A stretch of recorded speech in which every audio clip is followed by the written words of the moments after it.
The most realistic online racing sim ever made. This is iRacing. Detailed laser scan tracks, fully dynamic real world cars, and over 50 series to choose from. 6 online world championships offering over $100,000 in annual prizes. This is the original esport racing game.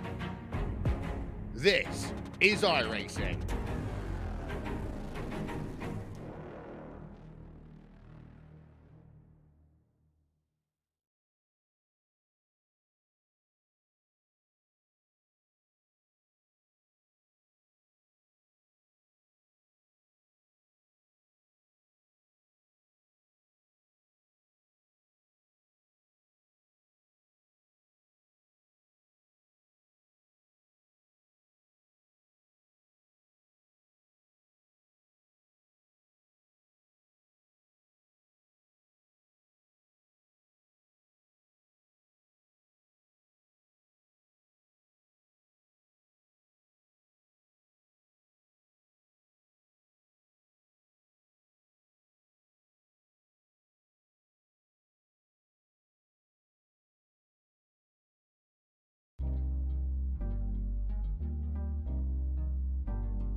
The most realistic online racing sim ever made.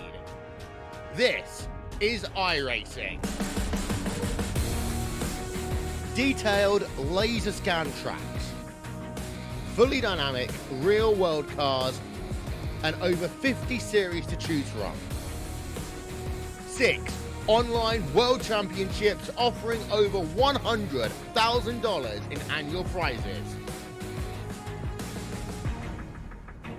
This is the original esport racing game. This is iRacing.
the most realistic online racing sim ever made. This is iRacing. Detailed laser scan tracks, fully dynamic real world cars, and over 50 series to choose from. 6 online world championships offering over $100,000 in annual prizes. This is the original esport racing game. This is iRacing.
Really, my heart rate's that decent. Even though I feel like I'm about to go to sleep. Oh, boy.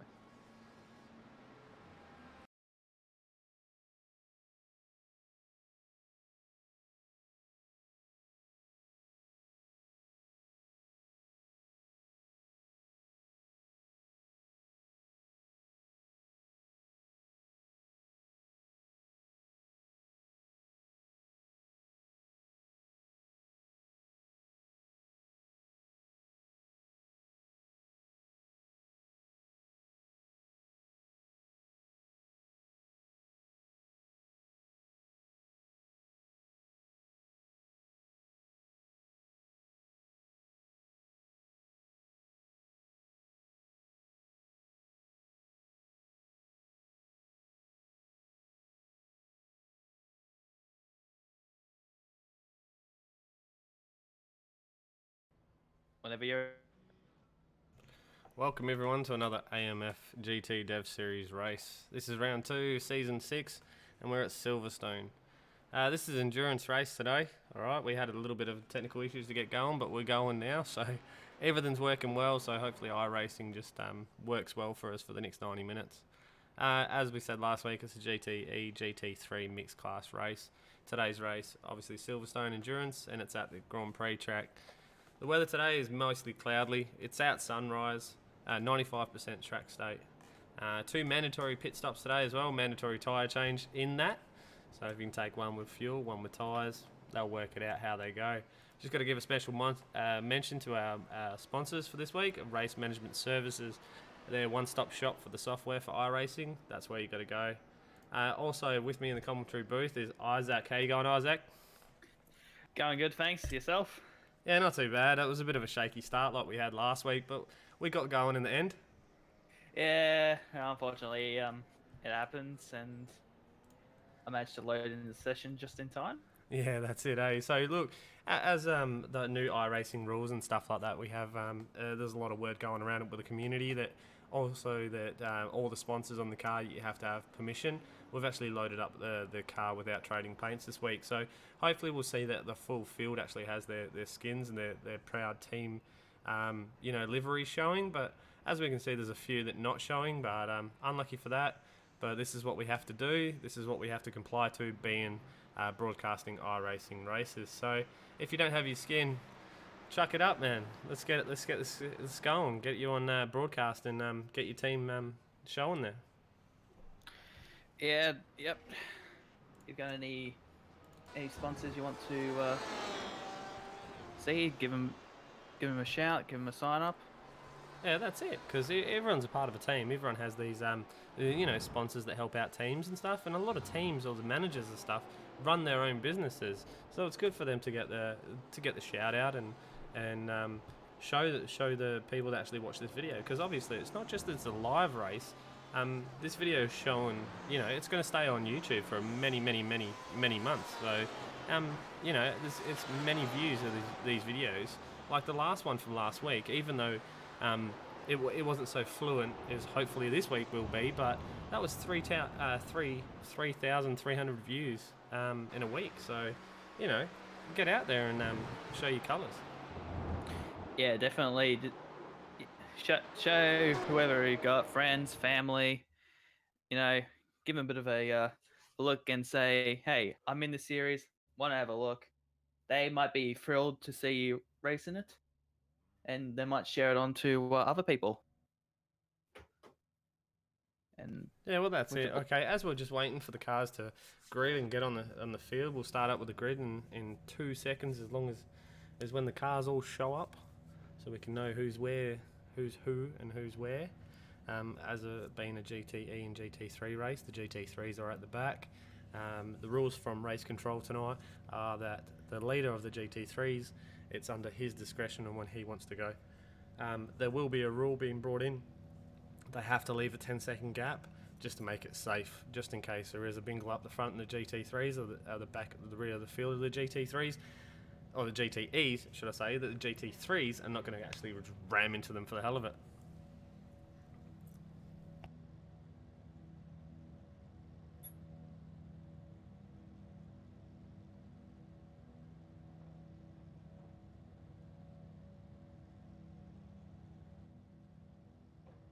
we got the cars lining up. Their respective orders, so GTEs and GT3s.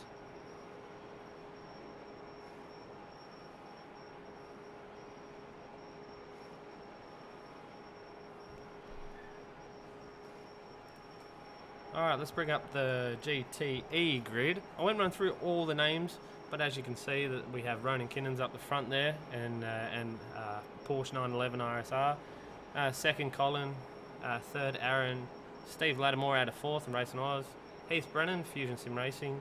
We've got Corey Ott in sixth, running the Ferrari. We've got Chris Whittaker, Michael Barron following in eighth, Ferrari 488 GTE. We've got Tyler Blackdown, another Race on Oz person in the top 10 out of 9th in a Porsche, and then we've got Nathan Anderson in 10th. I'll shoot through the next ones because we have 2 grids to get through tonight. As you can see, there's Ryan's obviously not in there. He's the safety car, so we have 16 car field in the GTEs.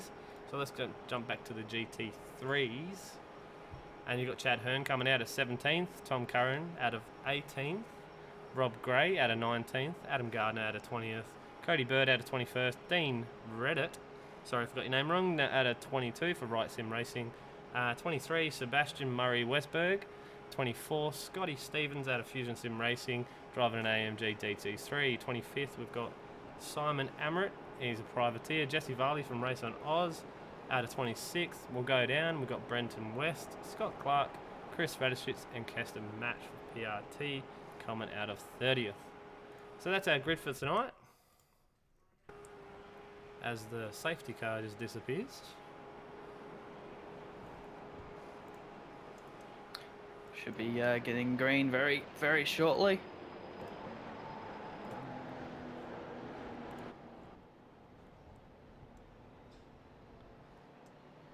Hopefully it goes well. As you can see, the GT3's in the background there, just having a pace, just giving them a little bit of a break there.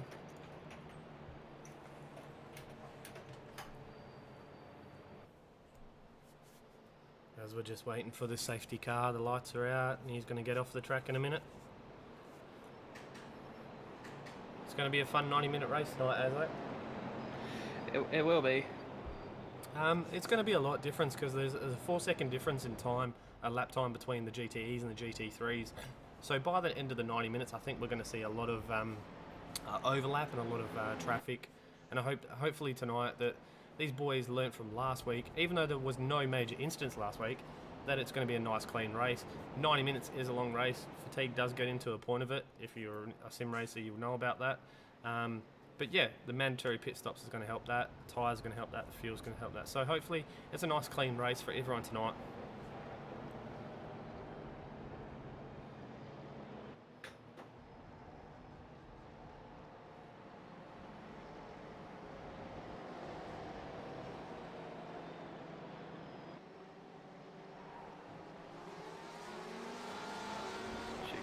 We should.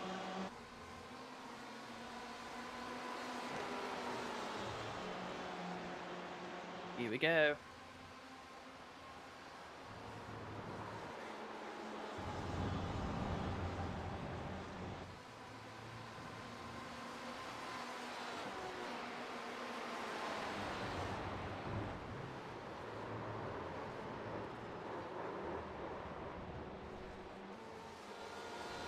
Oh no!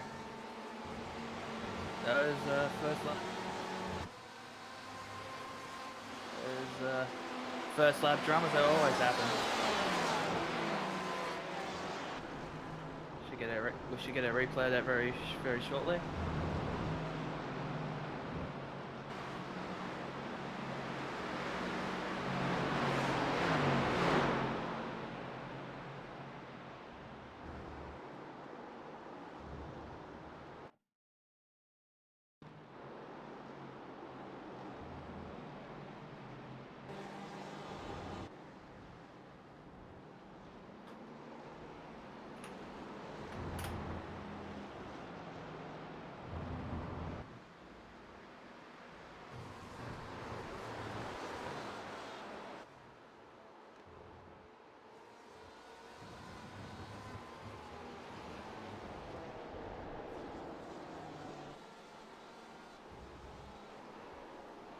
I do apologise for the long pause in my end. I've had issues with iRacing at the moment.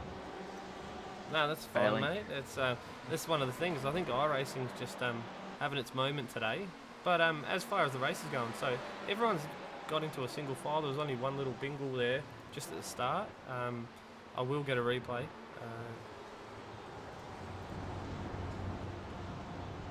Very good having only one incident in the first lap. Well, it would have been much better if there was no incidents on the first lap, but looks like everyone's clearing up, going in single file. Yeah, No definitely. incidents at the moment.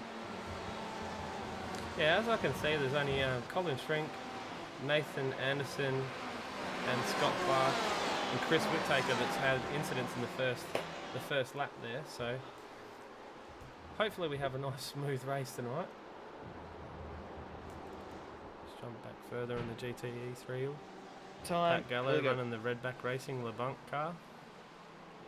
Those cars do look pretty nice. Yeah, well that's it. They've got a few in this race as well, but not only that, the Race on Oz have a few as well, same as Pulse as well. They have a few cars, so there's a lot of teammates actually coming into the series. So it's really good to actually run a series or say a league with your teammates rather than just running it alone. So it's good to see that they have the camaraderie of the friends and their teammates jumping in the same league. Yeah, it is definitely a very pretty good. Have a few inter-team battles. Make sure not to collect each other like what happened in that Formula E race on the weekend. Yeah, not to mention what happened in the V8s at AOSC. Or was it AOSC? Yeah. OSR actually? Sorry, I can take the mick out of one of my teammates for taking me out of the race, but it's never something you want to see. But it'd be good to see if you actually ran your teammate with one running GTE and one GT3. It'd be good to see. Yeah, definitely.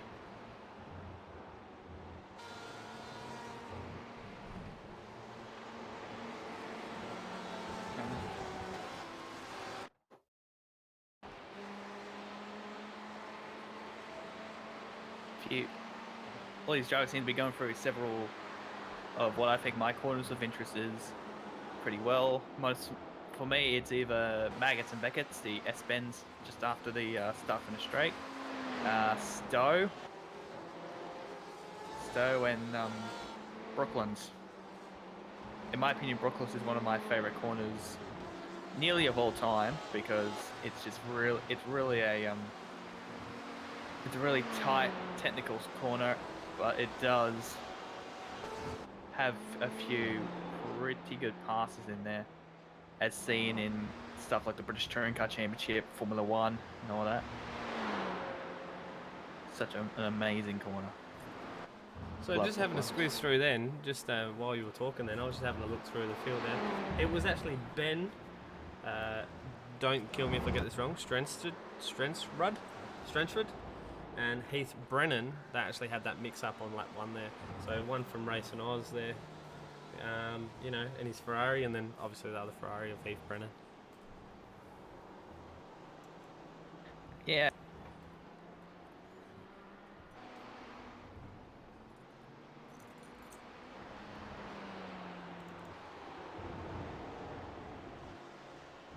These guys have done these Enduros before. We've had a couple of them, and they know what they're doing. They'll jump in and for the first half an hour, 45 minutes, they'll just pace around. You won't see too many crazy moves or anything like that. I don't expect to see any crazy moves. The same as what we did last season. We basically just watched them circling a track until pretty much as we just see Colin getting it wide. What a save. Let's have a crack at that. Almost save of the season. Yeah, I want to have a Right look there, at that. even though.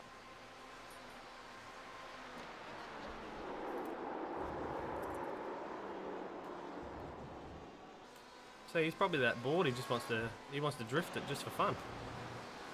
Bit of Tokyo drifting. Yeah, why not? Yeah, why not? If only the driver behind would do the exact same thing, do a bit of tandem.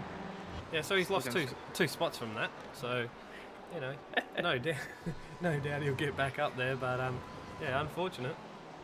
Yeah, pretty unfortunate. Decided to go right out sideways. And it looks like maggots and back. Hey, just looking at Well, it now. Yeah, puts go the on the handbrake scafey on. quotes, mate. Go on the scafey quotes. He's got a list of them sitting there, don't you? Over. Wish. Yeah, you gotta go. You gotta go to the scafey quotes, mate. Yeah, definitely, definitely.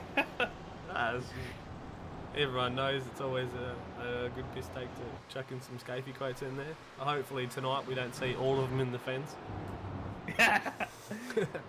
They Maybe- don't get to. Yeah, maybe if we do a commentator. Bathurst run, then I'll let you take it away from the scafey quotes and go for the fence.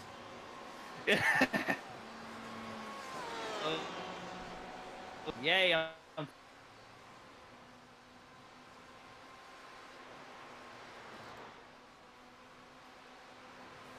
Everyone's pretty close at the moment.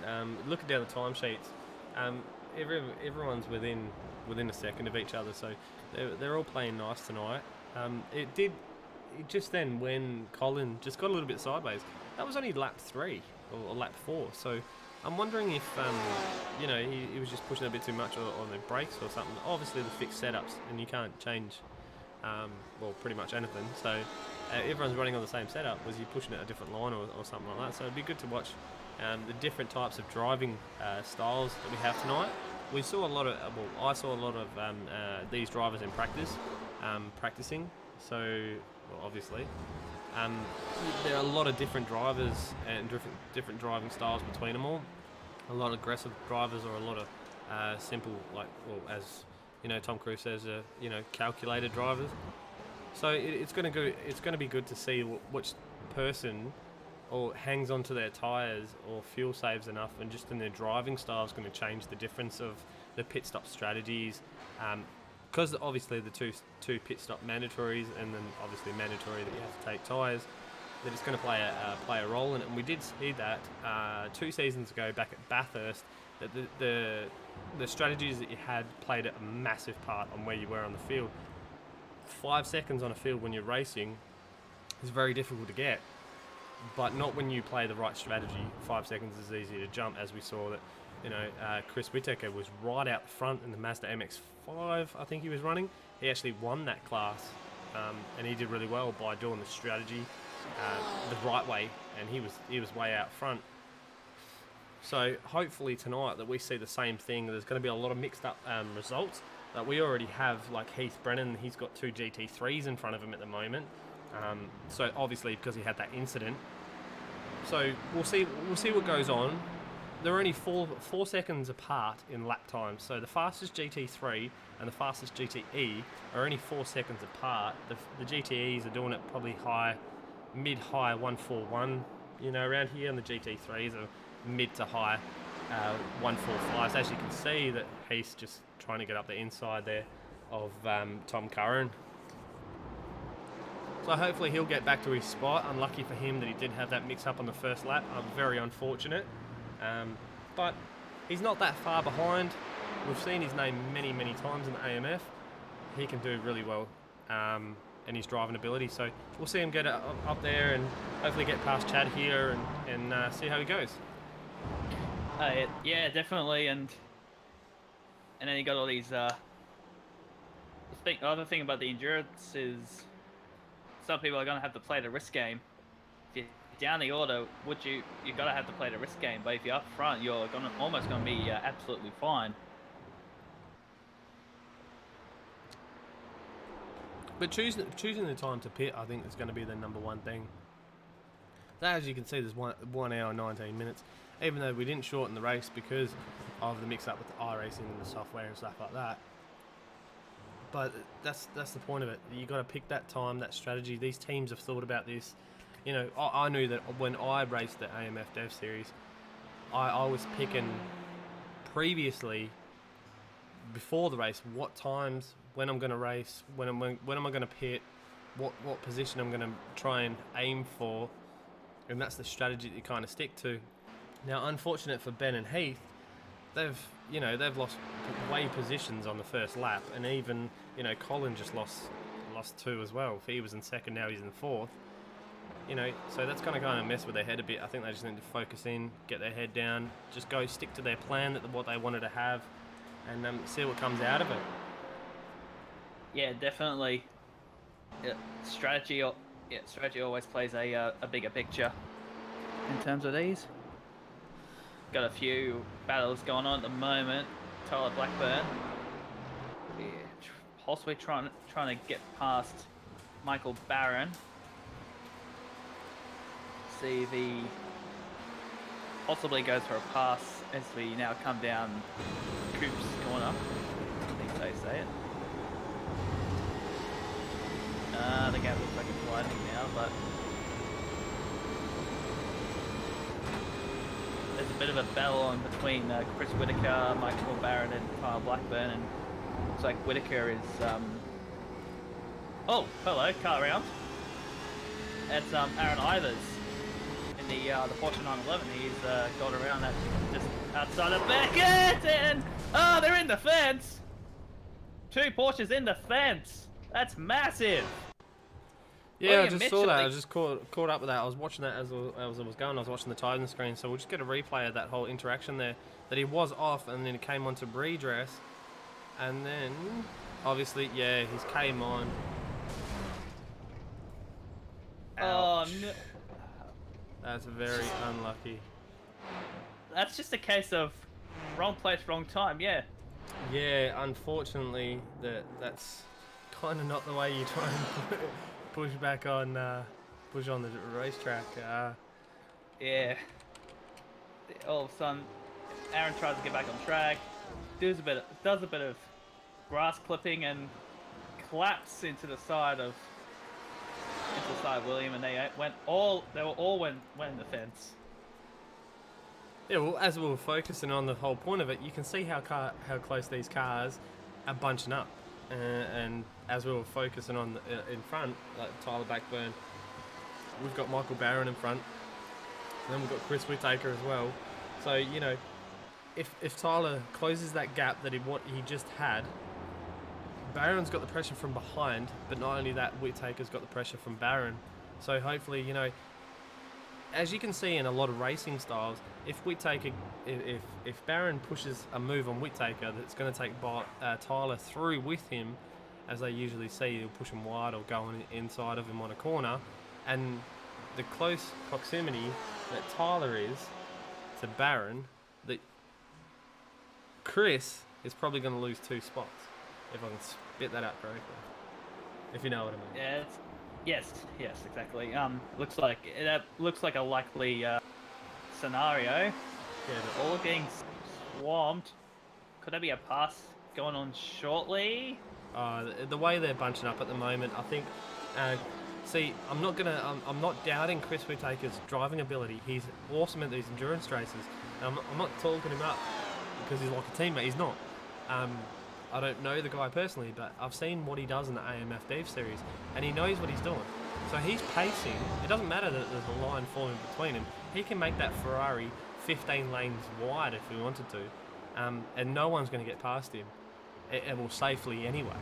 So he's doing his thing to save that tyres and conserve what he's doing. These guys behind him are going to try and push and push and push, and they're all bunching up, as you can see at the moment. They're all bunching up behind him.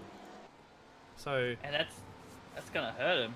That's gonna hurt the guys at the back because they're trying to compete, and all the tyres will be worse off compared to Whitaker.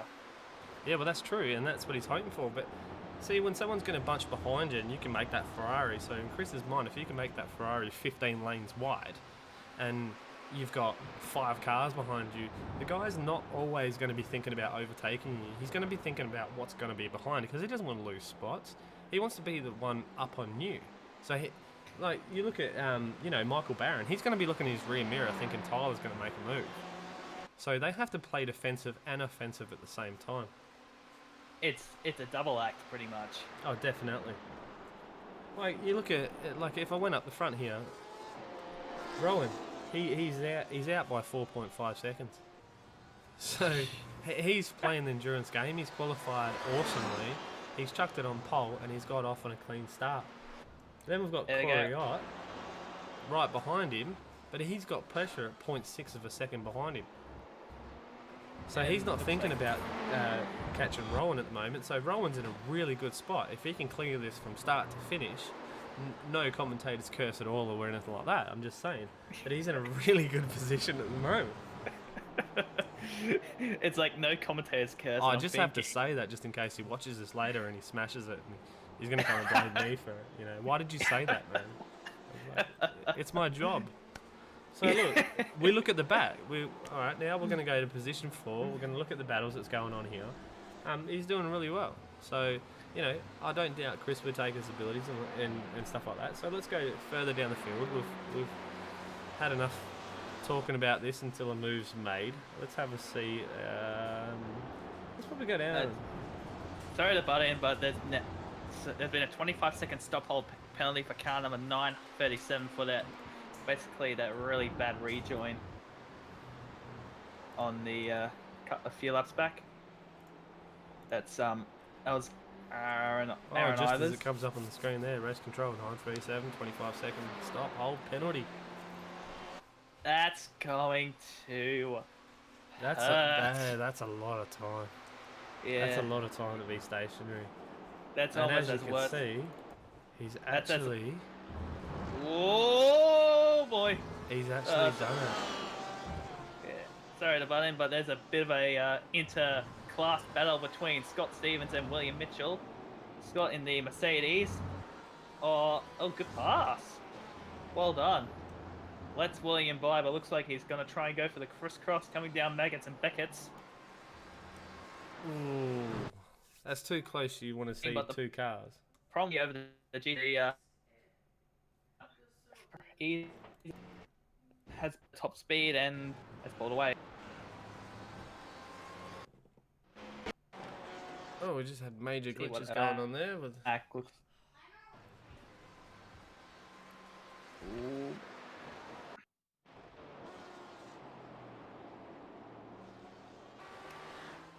There's a bit of a GT3 battle at the moment with a couple of cars. This is There's for more technical glitches going on, but now we're back. We're back. Oh boy. Oh, racing doesn't want to play with this, but that's fine. I just missed that little crossover there that you were talking about. The internet decided to, play favourite to someone else. Oh, are you kidding? Yeah, but that's it. William Mitchell's actually coming back to his field because he was the one that was taken out, actually by Aaron, that was serving that penalty. So when we actually saw that smash back on, lap 8 or lap 7, that was William that got taken out. Unfortunately,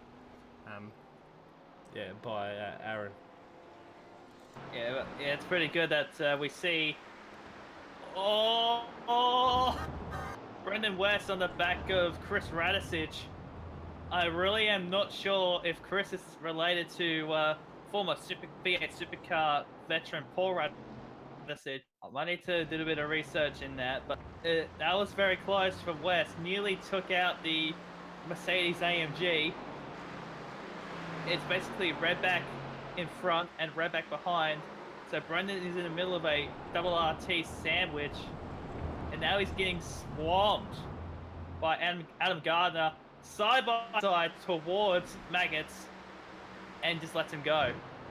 Pretty decisive and pretty good move there. And that was for position, if I might add. That's right there. You got to look at the lap times between them two. So, there's only, half a second in it.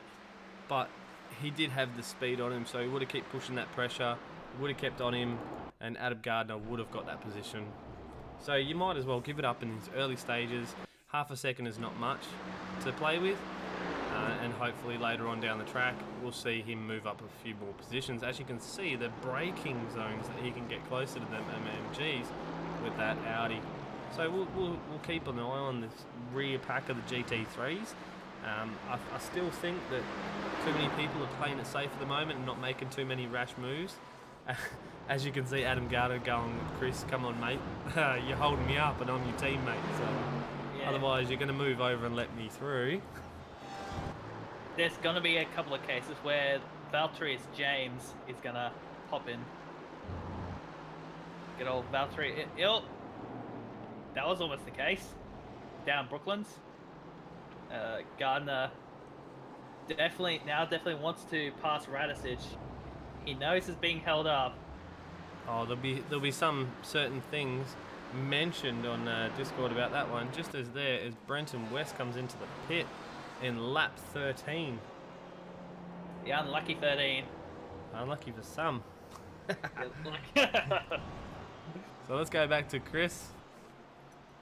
As Adam's making a move, or letting him know he's there. And then just in the background there, you can see Aaron, after serving his penalties and stuff like that, coming back through the field. Yeah, it's pretty good to see. 25 seconds does sound like an eternity. You can always say Greg Murphy's 5-minute penalty took forever. Oh yeah, he didn't like that one back in the day, did he? No. Yeah, he really got a bit of offended and stormed off out the car and ran away. Yeah, into Yvonne's throne. Yeah, just another one I've been watching is Jesse Varley, coming on the back of the Simon Armit. He's actually been closing that gap and actually pacing with him, so it'd be good to see this one a little bit further on in the race, probably another 15-20 minutes, see what happens there, who's going to pit first, who's going to take fuel first or tyres. It's pretty early stages, you're at lap 14, you've got an hour 6 to go. So this is going to be a really good one to watch in the future. Another one is Tom Curran on the back of Chad Hearn. This is first and second for GT3 class. So, same team though. So again, who's gonna, Tom's been hanging in there at the same time the whole time. Is it the point that is Chad going to give up first position to him if Tom's a little bit faster there, or is Chad going to hold on to it? As you can see from last week, Chad was up there by a few seconds in the GT3 class, so he took that out as a win. We'll see what happens there. Oh, we got a little squirrely. Looks like he got a little bit loose out of hangar straight into Stowe. Looks like he was able to correct that. Fortunately,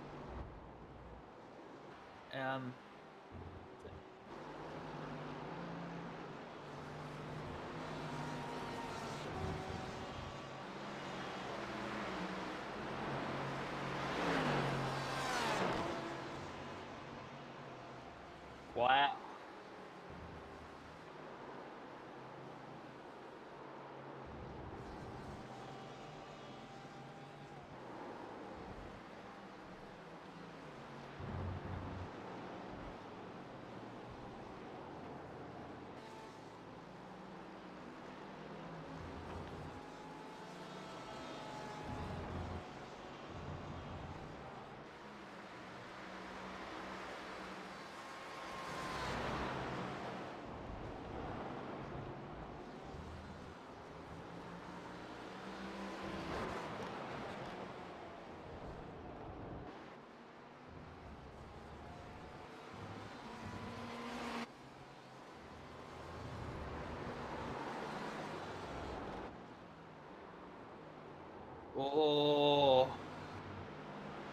Oh, he definitely will.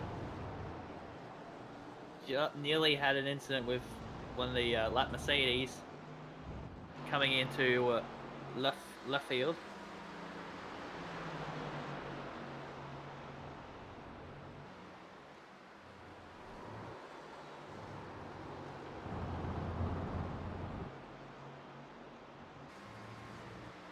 Must have.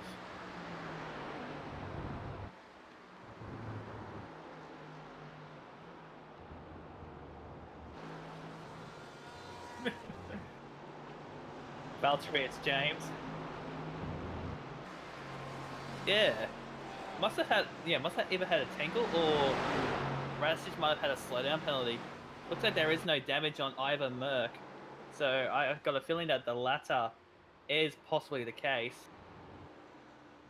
As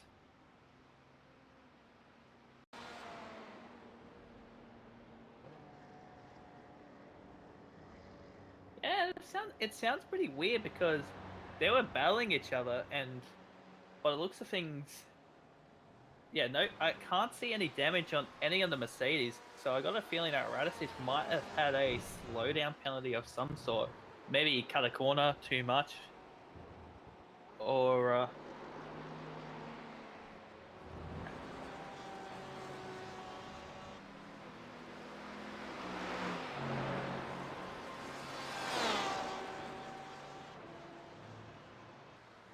ooh.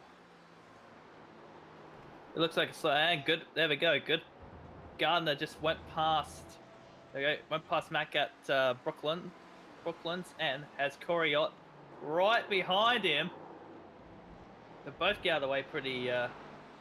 Or do they? I don't know. Trying to figure that out. But yeah, Kester just breaks early. Lets Corey by. Will Adam do the same as we come through Maggots and Beckett's? Yes, he would. Good pass. Lets him by. And the battle almost resumes. Waits now has to deal with Colin Schweck. Behind him. Rowan's in the pits, so we're gonna say this. It sounds like he's in for his first pit stop, and he's already come out.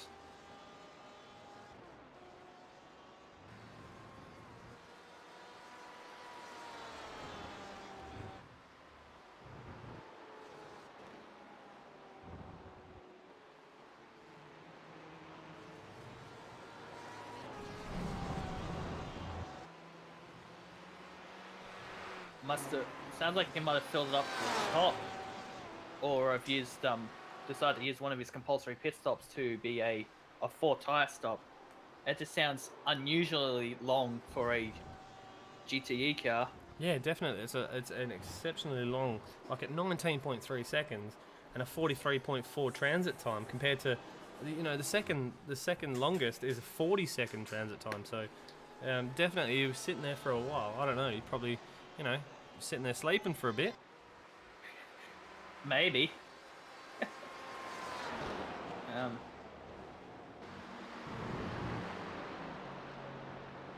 There you go, Chris Whitaker in the pits.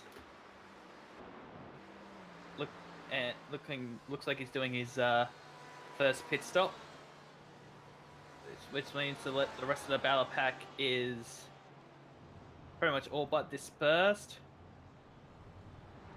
Now we've got a bit of a tangle within itself with all these lapped cars.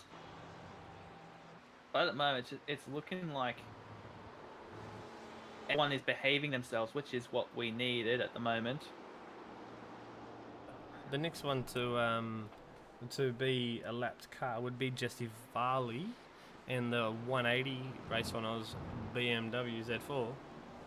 So look, Corey's got a bit of a gap there, but not only that, Corey will have to come in and have a pit stop as well soon. Yeah, I'm just want to pick up on something. Car number 982, this is Heath Brennan, the FSR Ferrari. He's got a bit of damage. Just use his quick repair. Try to figure out what happened there, but I'm not sure if it will pick up because I'm got a bit of hang issues. Well, because iRacing being iRacing. Yeah, I've got the same issues today as well. I don't know what's going on with iRacing today, but even the loading the grids to what it is now, I get cut in and out. And it's not an internet issue. I can see the bandwidth here, so it must be an iRacing issue. Must be. I think it's mainly because of all these new updates. They may have not updated the bandwidth. So as we jump on here, there's Chris Fraser at the moment is just really on the back of Rowan Kinnon's. There we go, Jesse Varley in as well as Corey Ott.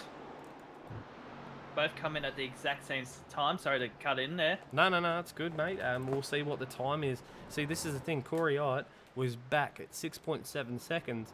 So the whole pit stop time for Corey here is paramount. If he can get out before the whole the time that sorry, I'm trying to find it because the screen's going crazy at the moment because everyone's doing pit stops and not behind Ronan's 43.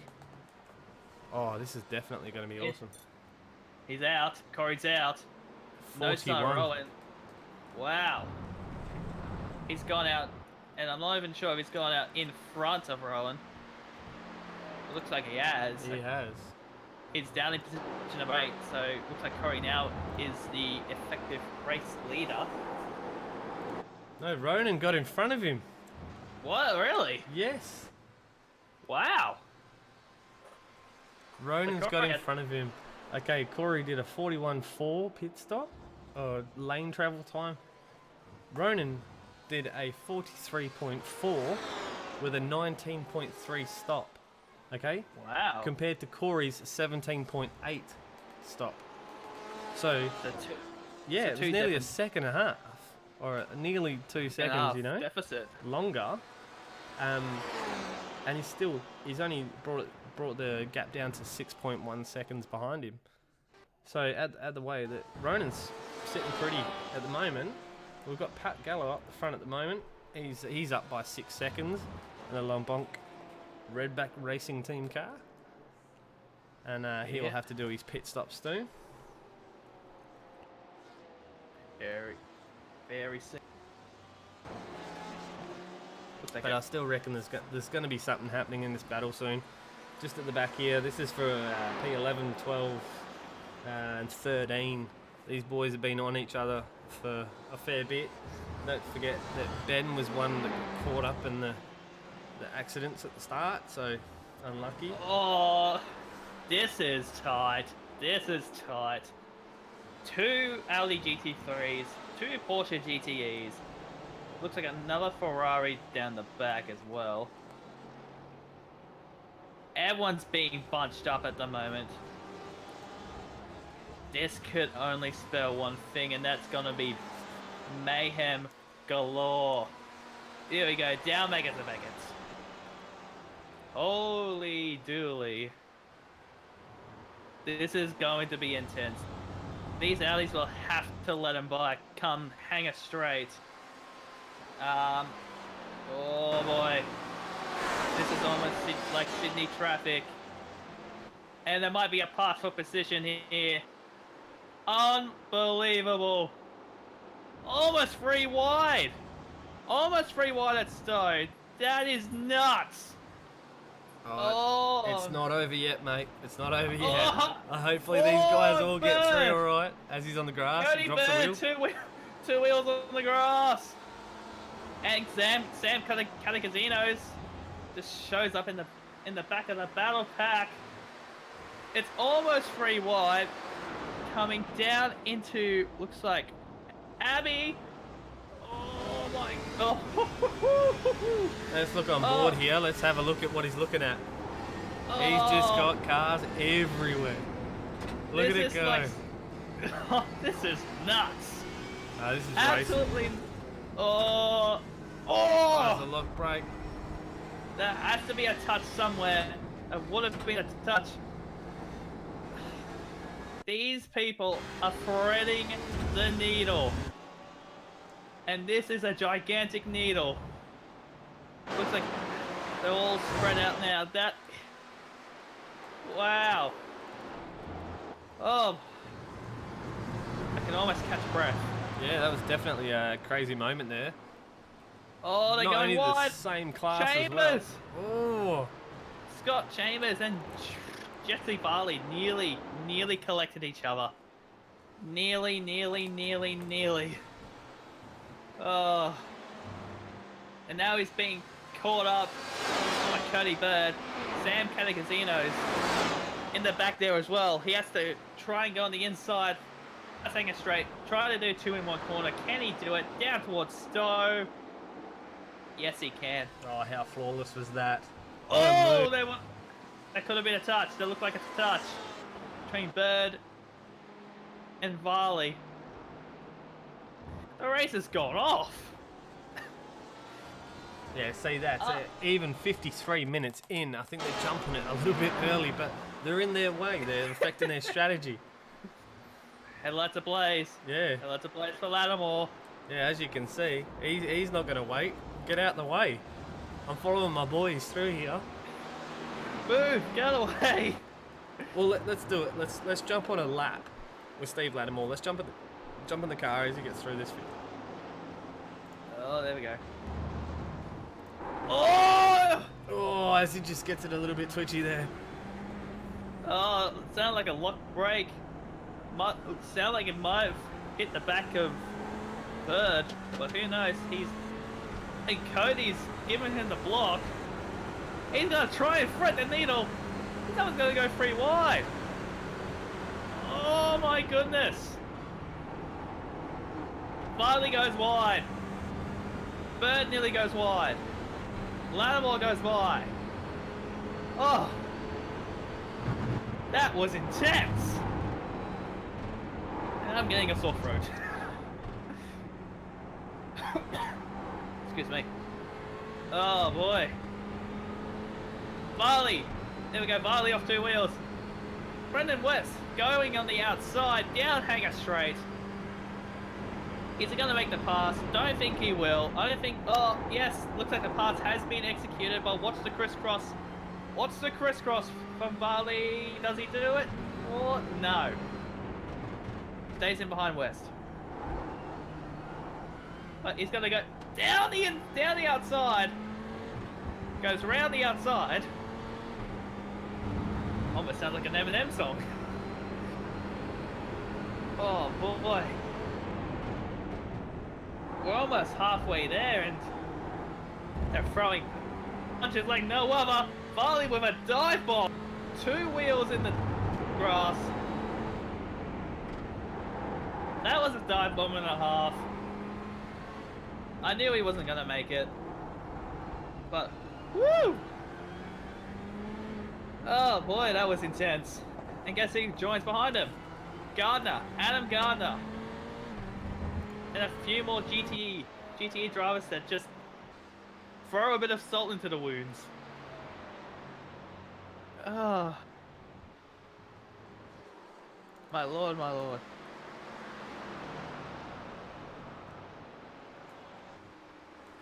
Did I just miss an incident there? Oh, you almost missed an incident. Almost. I just chucked it in Steve Lattimore's car and thought we'd go for a lap for a bit. Dealing with some other technical issues. No, I mean, absolutely. I've been in a blaze. There's been a few moments with Jesse Varley and Brendan West. It looks like Lattimore's picked up another customer. Hello, mate. I take your order. Not only that, you've got 3 wide going down the back here with Adam Gardner. 3 wide down, hang us straight. So these Race on Oz boys are not leaving it out, eh? They're giving all the action tonight. What's going on? Yeah. Steve's probably said in the drivers' meeting, "Come on, boys, we need to kick it up a notch." Yeah. Yeah. Yeah. Fortunately, I didn't know it was meant to be. It was so intense with all this battling up front here. Schweck tried to get past Varley. Varley originally thought of blocking him, but just lets him by, knowing that Schwecky is in a much faster car. He's not gonna let. He's gonna let. Yeah, he's gonna let his teammate by, but he's gonna cut straight off Gardner. Yeah, it looks like he will. Yeah, well that's it. He doesn't want to let Lynn through. No. Oh no! That's not looking good. Oh, that is looking good. Phew. Right, let's jump back up here. All right, number 1 position. All right, let's see the positions of what's going on at the moment. Right, the GTE results. We've got Ronan up the front by 6.9 seconds, so he's actually gaining time on Corey. Even after the pit stop, so everyone's done 1 pit stop except for William Mitchell in the GT3. He's the one that had an accident, lap 1. You know, he's done his compulsory 2 stops per se. So that's pretty good, but he's a lap down, so he could probably get some time back there. It'll boost him up another 40 seconds or so. So if he pushes on, he'll be doing good. We've got Barron down 9 seconds. He's only 3 seconds on the back there, and then you've got Chris and Nathan Anderson. They're not too far apart. They could probably, you know, Chris will have something to defend soon, and that's in the GTE class. Let's go over to the GT3s. I'm going to get this mixed up all the time. It doesn't matter, eh? So, Tom Curran's got a 4-second gap, but not only that, he's got a GTE car of William Mitchell behind him saying, "Come on, mate. You know, I need to get through here. And obviously, William Mitchell is the teammate of Rowan. That's actually P1 in the GTEs. Oh, as they get a bit close. Come on, mate. Oh, Ooh. that was close. And then you've got Chris Fraser on Jesse Varley. Oh boy. We'll jump back there in a sec. We've got, go down the field. We've got Chad Hernan 4 behind. 9 seconds behind the leader. I'm surprised he's that far back. We'll see what happens there. We've got Cody Bird right on the back of Simon as we see that what's going on here as iRacing does its general thing of stuffing up.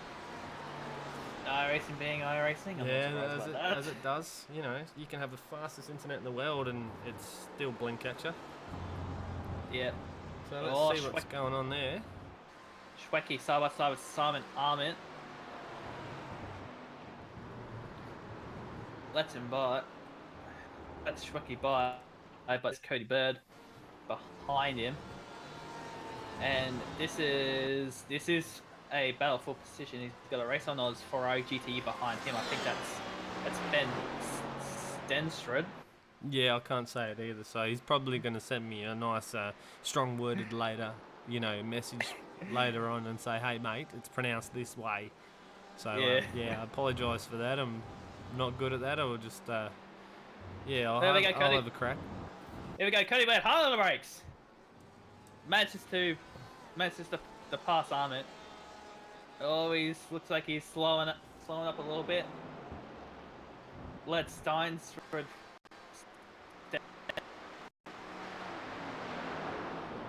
Oh boy. Oh yes. Let him by. It's good. Whew.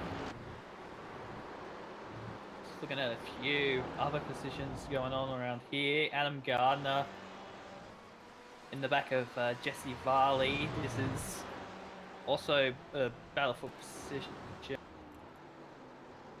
That's 7th and 8th in GTE class. Oh, that was close. Yeah. That was too close to come. But he was gonna do the crisscross, but Varley shut the door. Oh, he's really putting the pressure on there. Yeah, definitely. Varley, with his hands full, doesn't want to make a mistake. Oh. He's letting him know he's there. Yeah, Gardner going for a bit of a trying to pass, maybe not. Now it's definitely right at the back of him coming into Hagens and Beckett's. Gardner taking a little bit too much curb, loses a bit of time to Varley. But nearly side by side, heading towards Hanger Street. They are going to be side by side now. Almost bump draft. It's going to go on the out. Oh, no, he'll cross in. No, he won't. Wait for it. Watch. Oh, Jesse's caught onto it. The door shuts again. But what? He's going to try and do it again soon, but he has a Ferrari GTE right behind him. Heath Brennan. Good move. He lets Brennan by. That's respect right there. He's in a battle. He's right up Jesse's rear bumper, shall we say. And then a GTE comes through and he just pulls out of his battle to let him through. Now, how's that for respectful driving? You wouldn't see that on an iRacing official race, would you? No. No way would you see that in an official race. No. The officials. Oh, he gets a little bit close to his rear bumper there. But what I must say is Jesse Varley's car didn't look too happy then. In that chase mode when we were on board with Adam, that car didn't look happy at all. It looked a little bit slipperish. Might have just been in my eyes, but as Gardner goes real wide there, trying to use as much track as he can. There's a big size difference between that BMW and that AMG. Yeah, definitely. The AMG can drive like a tank some days, while the BMW is a bit more light on its heels. Oh, he's real close. That almost smelt like a bump draft. Yep. Mate, but that's the thing. This is not going to end well, if he keeps driving like that, and that BMW gets a little bit more unstable. But then again, look behind him. You've got another GT3 coming up behind you. GTE, sorry. Pat Gallo. Another one, the Redback car. Oh, Gardner. What's he going to do? Is he going to do it again? He's going to try and do the over-under again. But again, Jesse shuts the door. Goes to the inside. Coming into Vale. Through Vale. Oh, my lord. And we've got Aaron Imbers in the pit as well. This cannot end well.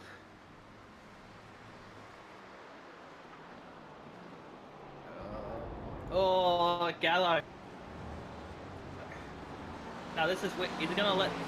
That's his teammate as well, just to add a bit of salt into the recipe. He's definitely using the road. Look at him taking half of that, half of the pit lane there. Yeah, definitely. Remember, we're still running on basically the 2003 to 2009 layout. So yeah, iRacing have already scanned the new layout, but it hasn't been released just yet. I'm still pretty keen for the new Silverstone. But yes, Adam just lets Gallo by. I'm hoping Barley will do the same. Leo looks like he will. He's trying to get a little bit of draft off the back of Pat Gallo there. Oh, there we go. And he's done. What? Side by side. Here we go. Jesse Varley's put it in front of him and said, "Nah, sorry, mate, not today." No, boom. That's how it's Wow. done. Wow. But you actually see that. They actually crossed. That. Oh, as he moves again. Here we go. He's gone for the inside. He's had enough. Downing a straight in. Oh, into stove. Side by side. How close is this? Perfectly executed. Well, watch the crisscross. Watch the crisscross. I reckon that's going to happen very, very shortly. No. Oh. That was so close. But now Gardner pulls a bit of a gap. And the pass has been successfully executed. But I'm going to keep an eye on it for a little bit because I know Varley has a bit of a thing about dive bombs. I've seen him dive bomb. Oh, Jesse just gets it a little bit sideways there. He's lost too much spots. He's gapped too much. He's lost pretty much all but lost position. Yeah, he's lost a lot of time just there. That's 1.3 seconds. He was running his back bump back to 1.3 seconds. So here's another one, Chad Hearn on the back of Scott Stevens. This is GT3, third place going for second. So this is probably another one. I've been watching the times. Chad Hearn's trying to push back up to the front there. You know, he is a fair bit just behind, you know, Tom Curran. You know, 24 seconds or 25 seconds. So that's one we'll watch in the future. It'll come up soon. We've got 40 minutes left. You know, lap 29. The boys have done a good job to keep it like this at the moment. And all we have is one car out. So yeah, not too bad. And that was only a few laps ago. So we'll jump back up to Scott Chambers in the GTEs. He is 0.6 of a second behind. Oh, maybe not now. He's right up the back. Sam Katagazinas. I don't know where to look because it's the battle. Actually, no, it's not. Steve Lattimore that's up the back. Sorry, I'm getting confused there. Steve Lattimore's up the back of Scott Chambers that's up the back of Katagazinas. Now, this is all for position now. So, again, a Race on Oz car is in the mix tonight. Yeah. And obviously Steve Lattimore being team boss there, he's probably went out and told these boys, you got to push hard. Get it going. Go hard or go home. Yeah, pretty much. But they've done really well. Like Jesse Varley, that fight then, and as it was said in the chat there on YouTube, you know, he definitely can make his car wide. He can make that car 15 laps wide, 15 cars wide if he wanted to. Definitely with an AMG trying to get past him, and you know the AMGs are not that small. Yeah, they are pretty wide. Now look at this. Let's go back up the front here. Rowan. He's just cruising along by himself. You know, he went for a pit, came back out and thought, hey, I'll go for more laps. You know, he's absolutely done an awesome job. He's actually 9 seconds in the lead at the moment over Corey Ott. And then wow. Corey's Corey is 8 seconds in front of Michael Barron. That's on his own by 3.5 seconds. Back to Chris Whittaker. So, dude, these guys are just, as they did in the last endurance, they made it really hard for me and Bruce to, to commentate this because everyone was making it so nice and easy. But let's go back to the Steve Lattimore, Scott Chambers argument here. This is Steve Lattimore on screen. These are probably the closest in the field at the moment, going all the way back to Scott Stevens in a GT3 is probably the second closest battle we have on field or on track at this moment. Yeah. So definitely some competitive racing going on, as iRacing has its little fit again. Definitely some really good racing going on. But these guys are keeping it so clean. It's been absolutely brilliant. It makes our job hard. Because we can't really keep up. That's the problem. Well, that's it. You know, I've got my timing screen sorted out today. Last week it was all over mumble jumbled, so I was like, instead a GT3 car was running the race at one point. Oh, wow. And then we just had a chat again. Fear the Roo, Race on Oz. Yeah, I know about Fear the Roo. I was in that team at one point when I first started iRacing. So they definitely know how to drive them boys. Definitely. See, I give more other teams props than my own, and maybe I should drop some hints in there about CMR all the time, eh? What about you, Isaac? You know, drop some little, promos in there. Little hints of Distinct Force Motorsport. Unfortunately, there's none of them in the there's none of them in the top split. Yeah, so come on, guys, lift up your game. Nah, it's all right. We're just we're having troubles with grids at the moment, so we'll just have to make it one race soon. Yeah. So hopefully the guys in the split two are doing good. I haven't heard anything bad yet, so through my messages or anything, nothing's majorly happened. I think it's the same as this. These endurance races with the AMF boys, they're just so fluid. Like, as you can see, they know what they're doing. Yeah, they are. Keeping it clean, keeping it smooth. Checking back on. Seeing what else is going on. Those Porsches sound like angry hornets. Yeah, but there's absolutely nothing. If we go through the whole field, start to finish, the closest battle is that one we were just showing. Everyone else is just kind of flown away a little bit. Yeah, pretty much. So Is it? Bit of battle between Steve Armit and Brendan West. Mercedes and Audi, they're getting pretty close now. This is for position as they now come out of. Oh, as he goes real wide, and into the Brendan pits. jumps in the pits. Looks like for his second stop. That is his second stop for sure. Ooh. Yeah, and by the looks of things, for the rest, it's smooth sailing. Yeah, well that's it. William Mitchell is the only one that's done 2 stops. Well, hello, Tom Corrin. He's holding up a couple of GTE cars. He's gonna get by. Who's it gonna get by? Nathan Anderson, and as well as Sam Catacasinos. Oh, a bit of a lock break. Feel like I'm getting a bit of jet lag at the moment because it's dark where I am. It's sunset there. That's definitely it. There's different time ratios that they actually put on the sunrise. So it's basically a whole day race that they have done. Yeah. Yeah, well, looks like Tom's managed to pass everyone else. Scott Chambers. Stephen Lattimore. Oh, too wide! Too wide, coming into Mackett's and Beckett's. Holy, and 2 wheels on the grass. Trying to pass Curran. Why does iRacing does its iRacing thing? Let's have a crack at that and show a replay. Curran currently doing his thing. And and he lets Lattimore by at Stowe.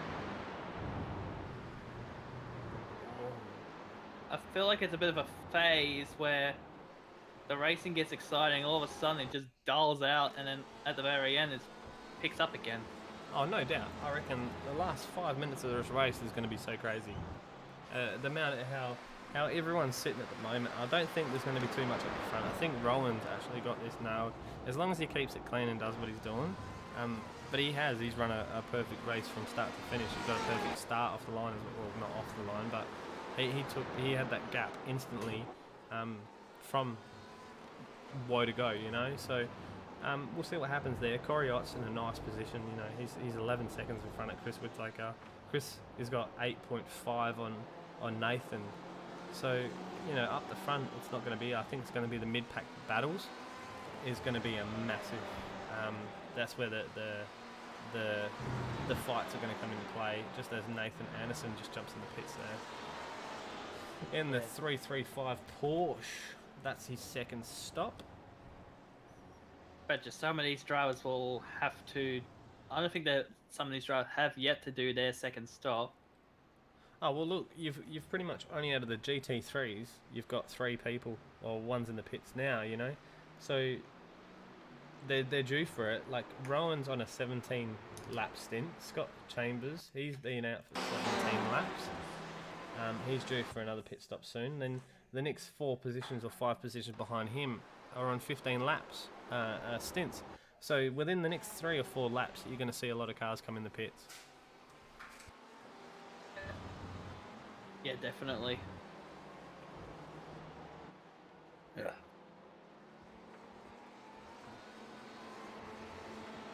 And looks like Sam is starting to get swamped from Lattimore. I know Steven's going to do a dive any moment now on Sam. It's somewhere, someplace. He's going to do it, and I bet you it's either going to be Brooklands or down the end of Hangar Straight into Stowe. Got a feeling that's going to happen. Here we go, pass now. Looks like he's not close enough for a pass, but he's also got the other car in front of him. That's Scott Chambers. Chambers bails for the pits. I thought that was a pass that might have been executed, but it hasn't yet. There might be one very soon. I can sense that coming very, very shortly.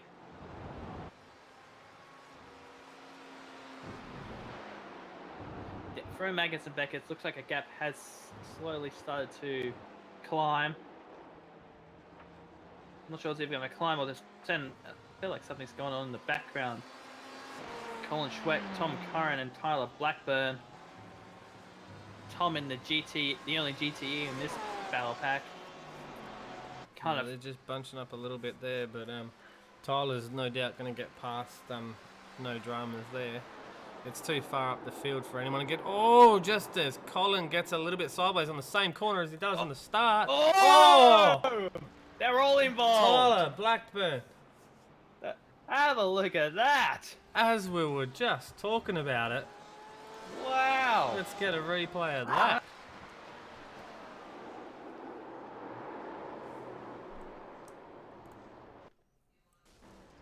Oh no, a little bit more.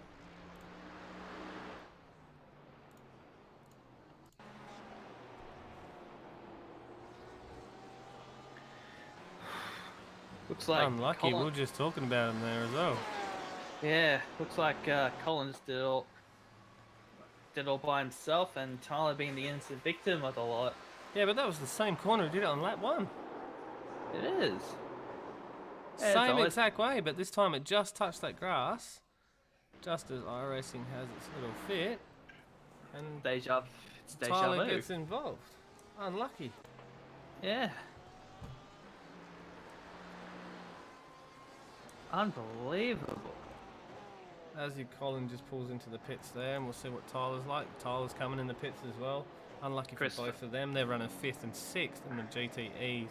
Just behind as well, you've got Chris Fraser jumping in. As I said, you know, we're coming up to that lap. We're coming up to the important lap. Ben comes in as well. So they're coming up to the lap that this is where they all need to pit, and this is where they're going to try and get home from. Well, they will get home from here.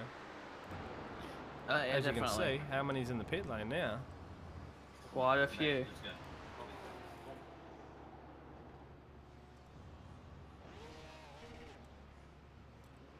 There's Colin, he's out. Got an Audi back in the field there. It looks like a bit of a another battle pack forming again. Brendan West. See his name all the time. On Chad Hearn. Hearn's gonna let him pass Rusto, and it is looking good. Good pass, well done. No, well, let's see what we've got here. We've only got, what, 2 laps. 2 laps down is the first car. Oh, something's gone on. Rowan's in the pits. Corey's overtaken the lead. I think Rowan's in for his second pit. Yep, that's his second one now. We'll see what the pit time is compared to the last one, because his last one was really long. Hopefully this time it's a little bit shorter. Put Sam Katakizinas in second. Yeah. Tom Curran's in as well. Stephen Lattimore is right behind him. 55 seconds. He's still going, Rowan. Jesus. That's over a minute and a pit stop.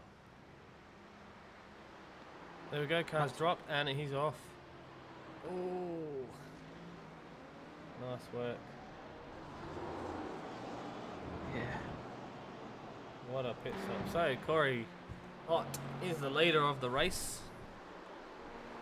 If he can beat 1 minute 10 in his next pit stop by 6 seconds, is that what the lead was that Rowan had on it over him? Sam Katakizinas is right behind him by 24 seconds back. He's got some freedom. We'll go back to the field. Michael Barron would be the next one. He's had his second pit stop already. Colin Schreck as well. He's only 2.4 seconds behind Michael. Chris Whittaker, 1.3 behind Chris. He's had his second stop. 1.2 again. Steve Lattimore. Nathan Anderson as well. 1.2. Scott Chambers right up behind him. Corey Ott's in the pits. Looks like he's in for his tyre change. Where would Rowan be? That'd be the question that...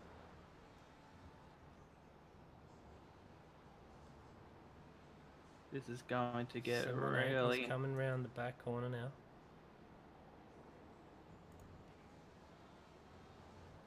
It's going to be close if he can get out at 104. If he drops it pretty soon, he might get out. Mercedes. No. Oh, it's going to be close. Oh, we're out. It's definitely going to be close. Oh, here we go. Corey Ott. There he is there. There he is. Is Corey going to push it and get in front? Oh, yeah, it he looks like does he too. is. As long as he There we holds go. it out. Yeah. Remember, I'm not sure if GTEs run tyre warmers, but at the moment it looks like it's cold tyres, cold brakes. This could end in disaster for these two if they're not careful. Down hanger straight. Don't say that. That's a commentary curse again. You're not allowed to do that. Oops. So, come on. Corey's done it really well. If he has enough fuel and he has everything, he can hold off Rowan. And I've got to say Rowan because I kept saying Ronan as in Ronan Keaton. But Ah. Rowan, for the next 24 minutes, is going to take it out. Oh, nice work. That was close. Good work. It's been a good race, but it's going to come down to the final few stages here. So it's really going to be fast. It's really going to be energetic. There is a few gaps, like massive gaps between cars, but the next one back from this one is probably Sam Katakizinas on the back of Nathan Anderson. That's going to be a really close battle. So I'm going to kind of commentate on what's going on, but I need to focus on what Corey and Rowan's doing here. I didn't see this pan out as much as it has. So hopefully, you know, Corey has that feel. Obviously he's got the tyres, but hopefully he's got that. He didn't underfill too much, that he can stay up the front there and not have to fuel save or anything like that. So hopefully I'll probably get a message soon or not saying who's got fuel and who's got not. But in this argument, but who's your money on, Isaac? That's a really tight question. I really want to see Corey up win this one. Yeah. Yeah. All right. I reckon. No offense to Corey, I reckon Rowan's gonna get through.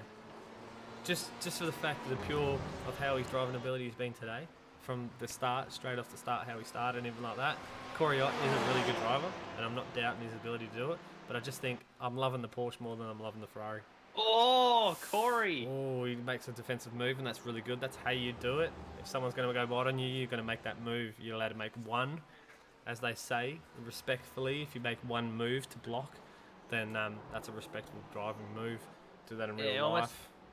Almost do it on the brakes, almost a Verstappen move. we all have, you know, there's other 50-50. You're either going to like him, you're going to love him, or you're going to hate him. So yeah, one of the two. You're either, yeah. Plenty other drivers in the world as well that you're probably going to love or hate relationship. So Maldonado. No more Scapey quotes. No. Didn't Scapey have an argument with someone back in the day? Ingle. Yeah. Try to run him over or something. Yeah. The only other one as well, like you go back in the field, you've got 12 and 13, you've got Ben Strensrud. I'm going to call you Strensrud, okay? Just message me later if I stuff up your name. So, Ben Strensrud out in P12. You've got William Mitchell that had the lap 1 accident. He's only 0.9 up behind him. So let's jump back there real quick because it looks like Rowan's just peeking off the back there. We'll watch the timing screens just in case anything happens on this one. Let's jump back to William. He's catching up, going through some GT3 cars to the back of Ben. I'm just going to call you Ben. All right, we'll just settle it. All right. Just settle it now. I'll just call you Ben. All right. Race on us. Go on, we've given you guys awesome coverage. You can let me off with saying your name wrong. Hey, go on. So you know, we're having a ball here today. So this is the next closest battle. The other one we've got 7, 8, and 9. So we've got Nathan Anderson, Sam Kanazinas is only 0.6 behind him. William in. 6'10" still. We start saying it like that. So, he's getting a little bit closer and closer all the time. Sam's a really good driver. He's been in the series for a while. Scott Chambers is behind him. Not by far, 1.2. So no doubt he'll be in that battle pretty much soon. Give it another 5 minutes and they'll be all bunched up. Scott Chambers is another awesome driver in this. You'd probably go look back at all the broadcasts that we've done on AMF Dev Series and how much I sit here and talk and say, oh look, he's a good driver.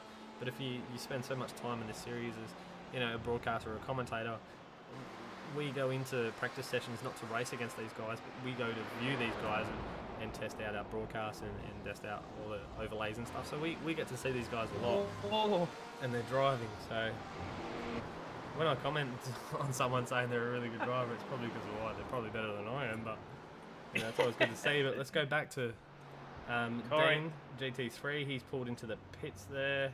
He's on his second stop. William Mitchell's actually done his third stop. 13th. Pat Galloway's behind him by 2.2. And he's on his second stop. But don't forget, William was the other car that got mixed up with Ben on the first lap. Ferrari crash, turn 4 thing. We'll just say that. Turn 4 thing. Yeah, turn 4 thing. So no, it's been pretty good. And Brenton West is right up the back of Scott Clark. Oh boy. Another two good drivers. We've seen Brenton West a few times today. He's not running his livery or even Scott Clark. Where's his livery? Guys, you're not all privateers. Otherwise, if you're privateers, then send me a message. Yeah. Just wind it up now. So no, we've done some really good racing tonight, especially at this track. How about you, Isaac? Do you like this track much as a racer or as a driver?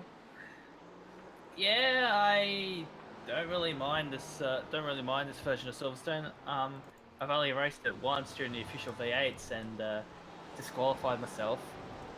Too many incident points. Oops. I've done this in a race control perspective. Did a 12-hour race, OEC race. I'd say I was pretty fatigued after that. Yeah, the endurance races do. Surprisingly, if you watch these videos as not an iRace or not a sim racer, not just iRacing in general. Look, I used to watch YouTube videos back in the day of iRacing and dreamt about going and doing this, and I thought, yeah, it's easy. And I know how to drive a real car. I reckon I can translate that into a sim, but it's a lot different. And the fatigue that you have, especially what you mentioned about doing 24-hour races and stuff, Enduro season is just starting now on iRacing. You've got the 24-hour Daytona coming up, stuff like that, and you've got the VLNs that are 4-hour races, and you've got 12-hour races coming up as well.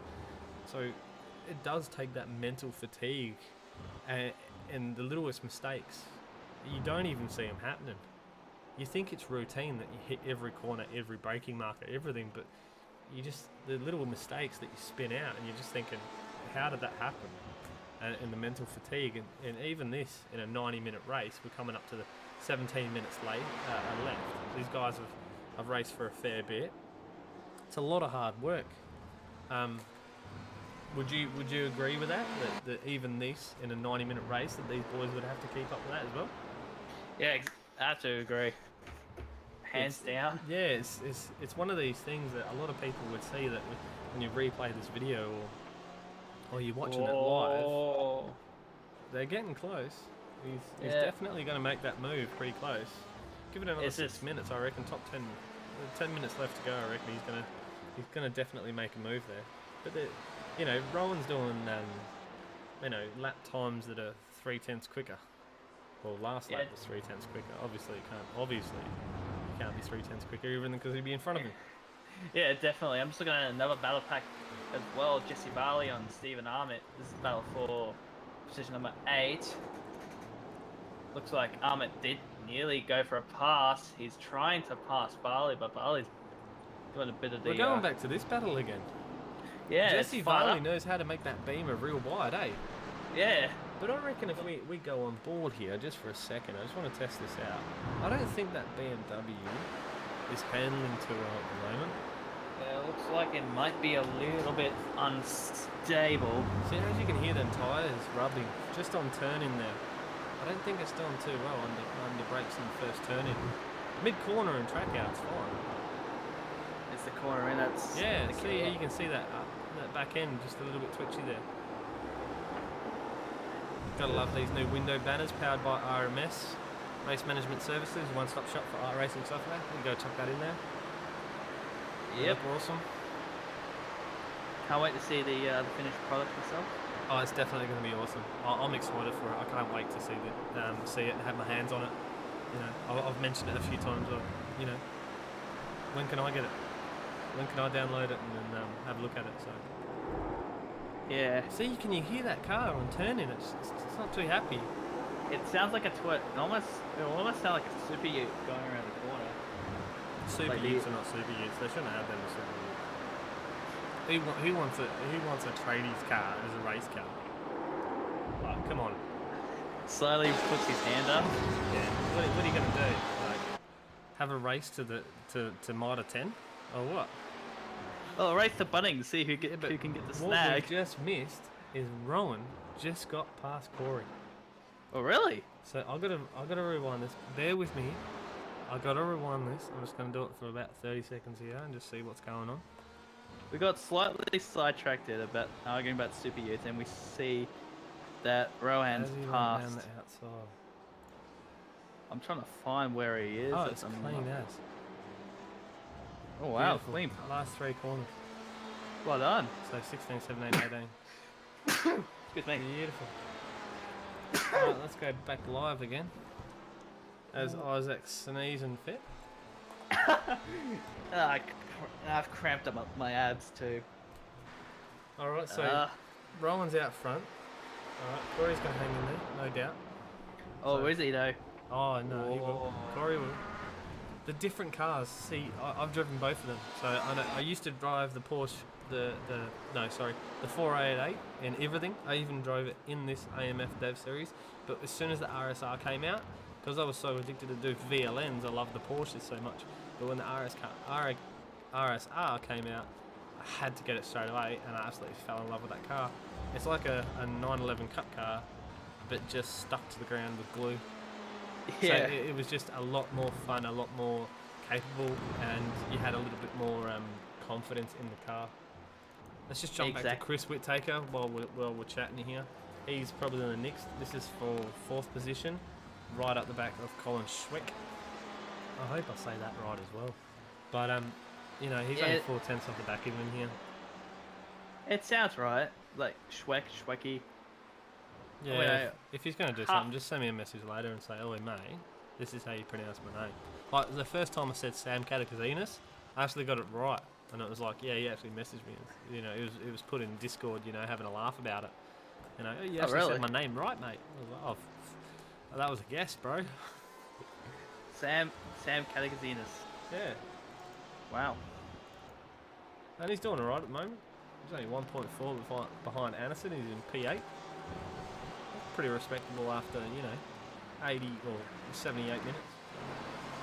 Yeah. Boys are doing really well at the moment. They are. Whoa, hello. Varley in the dirt. Coming out of Beckett's. Looks like... Oh, no. Oh, this is getting a little hairy. Armit battle here.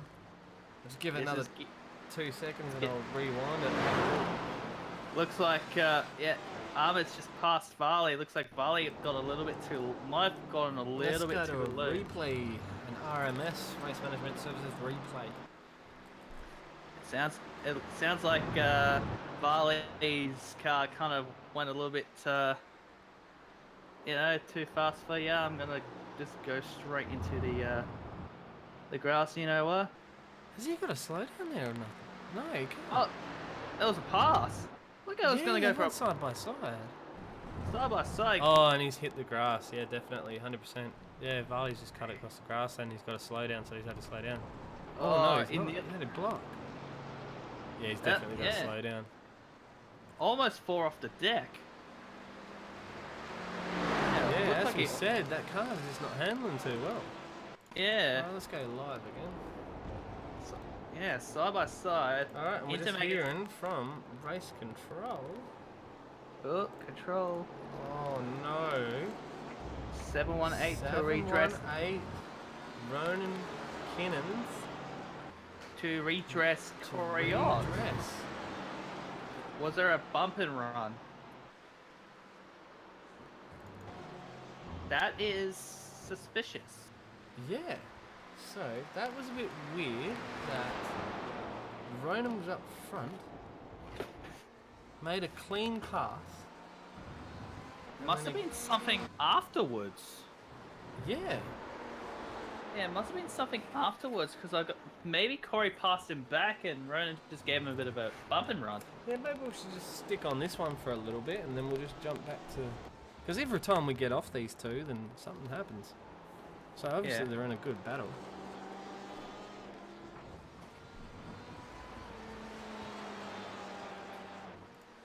That's a really weird one. So now Ronan's in the back of Corey. Looks like either for attempt 2 or attempt 3. Oh, never. Yeah, not there.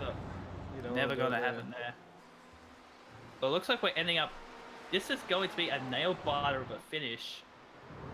Okay, there we go. There we go. My suspicions are confirmed. Bump and run, turn 14, the lap prior. Yeah, lap 46. So, yeah, looks like my suspicions have come true. There was a bump and run. I never expected Rohan to do a bump and run as he tries to go down the outside. As he's going down the outside, but that's not the corner you want to do it on the Porsches. A few of them have gone a bit sideways. Colin Schweck would know about that one. Yeah, went too wide. Let's say right out sideways. And just collects Tyler Black. Get in there. Scapey quote. That's alright, man. You gotta get a whole list of these quotes, man. We gotta get them going. Eh? We gotta see how many Scapey quotes you can drop in a whole broadcast. Oh yeah. We got to do it. But yeah, if someone's out there and here we go. Out the outside, but he's going to go to the crossover here. No, he won't. Yeah. He'll go for the inside of the next corner, but Corey's already onto that. Two of the best operators in the business and two of the best manufacturers in the class. It's no man's land at the moment. Ooh. That might have been a bump. That might have been a bump. Definitely getting all over the involved. back of him. Corey's got to be feeling the pressure about this one. All getting involved now. Let's have a Going look. to get real. Let's have a look on board. Let's see how close it is. Let's see from his point of view.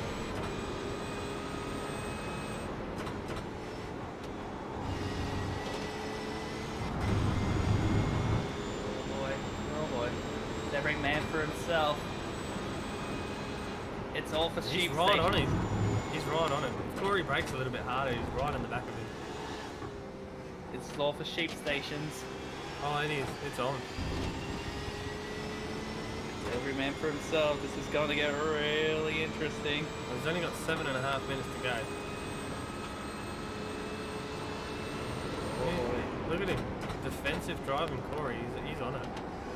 He'll be sweating Definitely. buckets at the moment. Well, I don't blame him. I'd be the same as well. Look, he's defensive every single corner.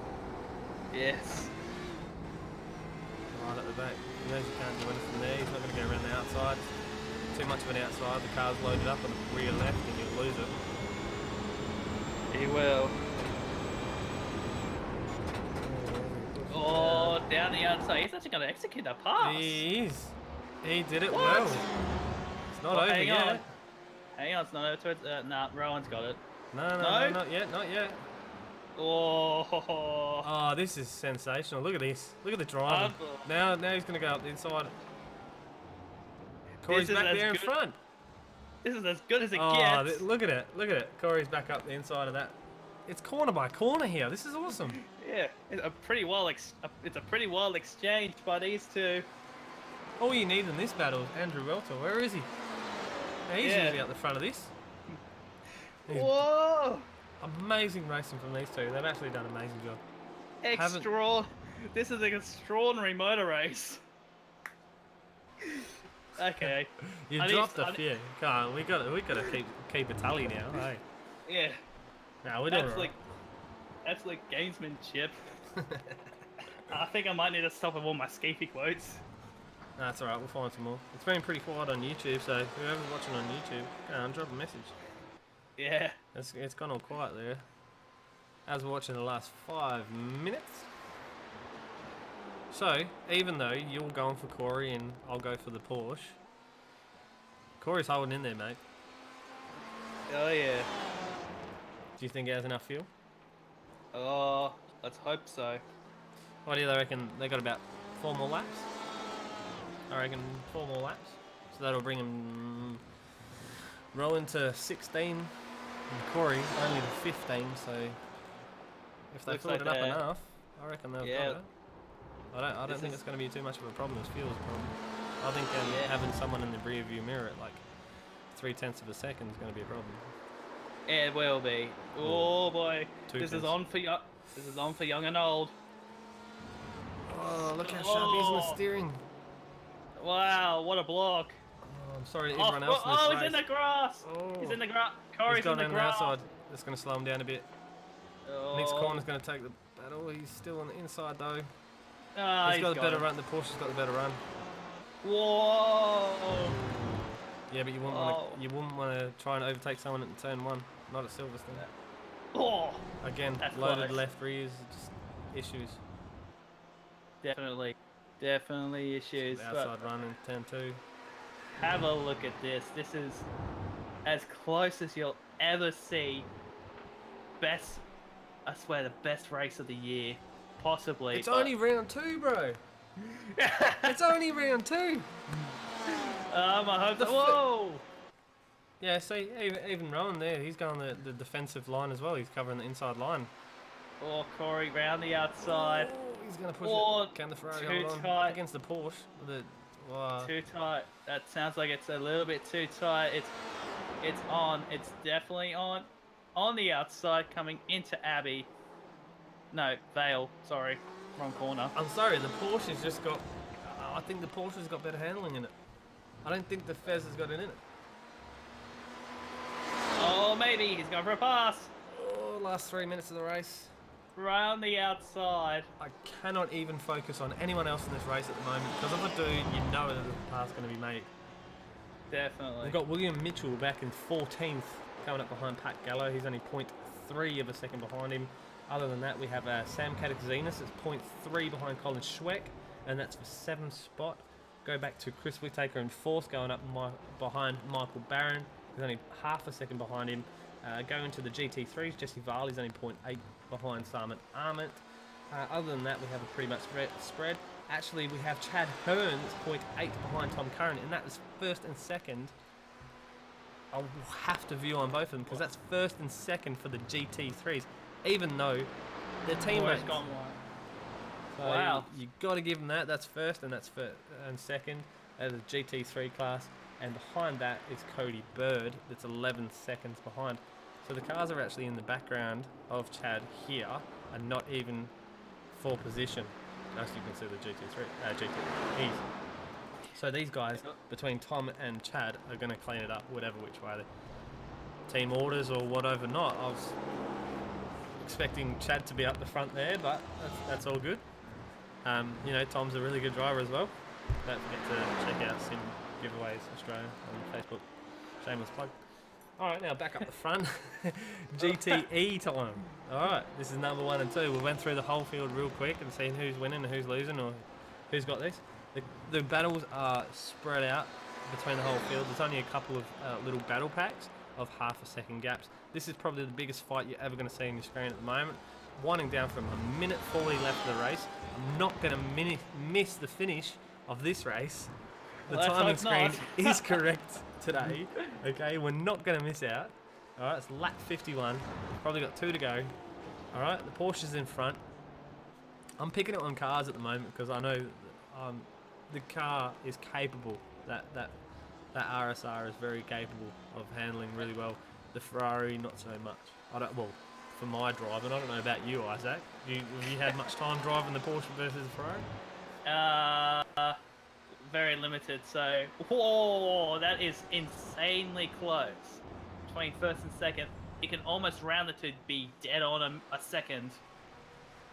Came up on my screen at 0.999. Yeah, it's pretty quick. They're pretty close. Pretty close. 0.8 at the moment. Looks like the tyres on the Ferrari are starting to give in because Corey has gone wide in a few cases. This is going to be the lap before the final lap.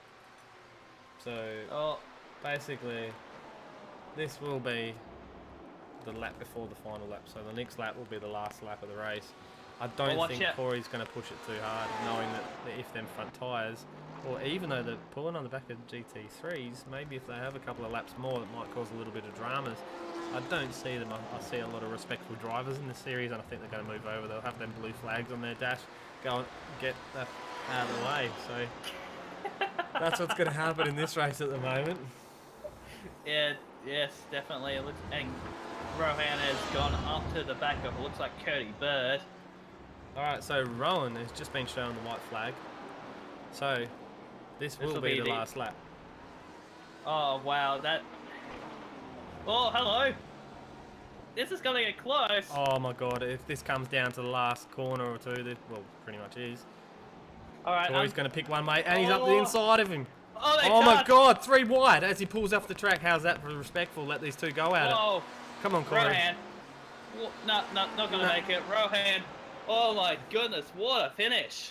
That was definitely a crazy end to a race. What? You could not get any closer. Like, well, you can't script that. You can't even script that. Not at all. Not at all. These two have done absolutely exceptional all night. It's been an awesome race. Ferrari versus Porsche. The Ferrari, maybe the front end grip in them. I'm talking about personal experience here. I don't like the front end, how they handle under when the tyre wears. You know, Corey's done 14 laps out of it. Porsche's had 15 laps out of it of brand new tyres.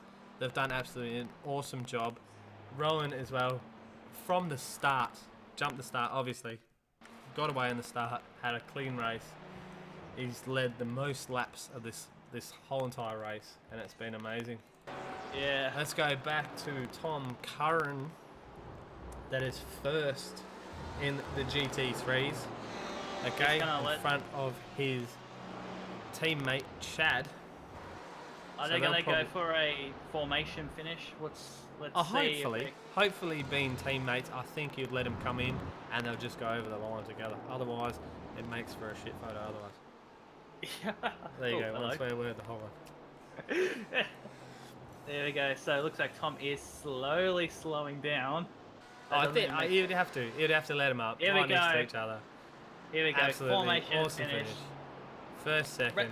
Redback Racing. 1-2. Well done. Wow. Well done. Well done. You fielded a lot of cars. You've done a really good job tonight. Even getting mixed up as well.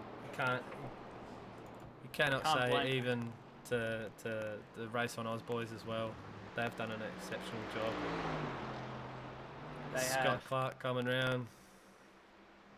See who the last car will be. Looks like it'll be, I think, no, it looks like Cody Burt. No, Cody Burt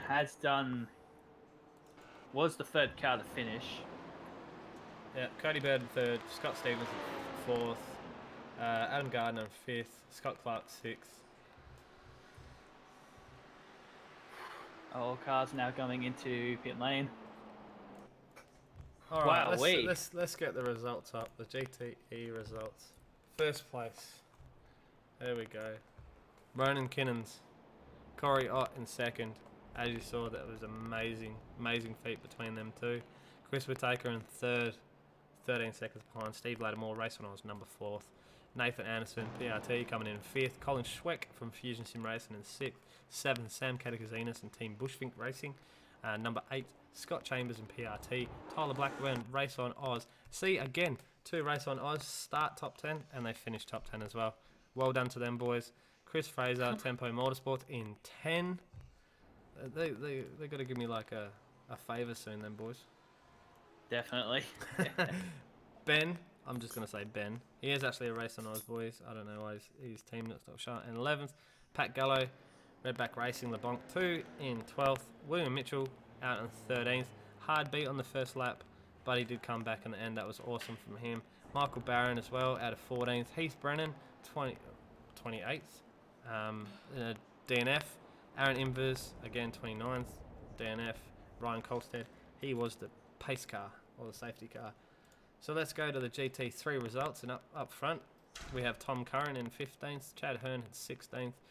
17th is Cody Byrne, so obviously third respectively. Scott Stevens in 4th, Fusion Sim Racing. Adam Gardner in 5th for Redback Racing again. Scott Clark coming out of 6th. Simon Arment in 7th. Jesse Varley in 8th for Race on Oz. Dean Reddit for Right Sim Racing in 9th. Brendan West in 10th. Now going to 11th, 12th, 13th and 14th is Kester Mack, Rob Gray, Chris Radishich and Sebastian Murray Westberg. All I got to say is that was an amazing race. Everyone did really well. It was an amazing race. Any comments? I was going to say, yeah, that was crazy racing that we watched there. Thankfully, most people kept it clean, kept it pretty simple, and yeah, shaping up to be a pretty good season. We're only into the second round, and there's already battle packs. Well, that's forming. it. Look, you've got a lot of team racing as put on at the start. You've got a lot of teams in here and a lot of guys encouraging each other. There's 2 practice sessions through the week for AMF. The AMF boys put on 2 practice sessions a week. So you get a lot of practice with your teammates and a lot of practice with everyone that's competing against. So you get to know everyone's driving abilities and everything. So you know how far you can get close to someone like Corey Ott and Rowan there. They were really close to each other. They were really pushing the boundaries with each other. But they knew how they were driving, and they knew the confidence in between them all. So that's good for that as well. another thing as well that these guys do the setups and make the setups of the cars. They make the cars so similar to each other that there's no fuss that the Ferrari's better than the Porsche's better than anything else. My comments about the Porsche and the Ferrari is just personal resemblance. It's got nothing to do with the setups. So these guys really developed this a lot and this series a lot. So it's going to be a massive thing this season. It was a massive thing last season. It was getting bigger and bigger every season. So it's awesome. Now joining us in the comms box tonight is Ryan. How you going, Ryan? I'm good, guys. How are you guys? Not too bad, mate. That was a bit of a full-on race there. Those last few laps between Rohan and Corey were absolutely insane. Yeah, I know. I was trying to not yell, but yeah, that was exciting stuff, and the closeness of that. Even though in the GT3s and the first and second with even being teammates, Tom Curran and Chad Hearn there, that was good that they pulled up at the line and took a photo finish 1-2. Yeah, that's a nice little bit of team camaraderie there. It's good to see when teams do. Yeah. So how did you go in the stewards room tonight? There's not much penalties handed out tonight. The boys have been on good behaviour. Everybody was on really good behaviour tonight. I think we had a racing incident early on the first lap that I didn't even bother you guys about because it was just a really simple racing incident. That was We had two Heath GTEs. That was Lattimore, Yeah. Stephen Lattimore. Yeah. Look, there was a bit ambitious. I'm going to say from both drivers to go side by side through Maggots and then into Beckett's. Probably not going to work, and it didn't. They were side by side coming out of Cops, so either of them had the right for the corner. Neither of them backed out. Side by side contact, as far as I'm concerned, that's racing. Yeah, true. Yeah. Well, that's it. Like, you look at it. There was a couple of turn or lap one blunders, but the race went seamless, and I think that's a lot to do with the enduro races that we have here at AMF. They seem to go really to plan. Yeah, and especially this season, our setups guy this season is Philip Morton, and he's done an absolute wonderful job with these GTE setups, especially. And the proof in the pudding was the race tonight. You had a Ferrari and a Porsche fighting neck and neck for the. Yeah. All right. So where's the next round, Brian? Not dropping you on the spot here. Oh yeah, you did put me on the spot there, mate. I think it's yeah. I think it's actually Watkins Glen. Watkins Glen. Yeah, they're all on not Facebook. They're all on YouTube. They're all set in there and blah blah blah. So what we're going to do now is while you're in the comms box here, we hear that there's a little bit of a best and fairest thing going on. Do you just want to explain to the boys what's going to happen within this season and what that is?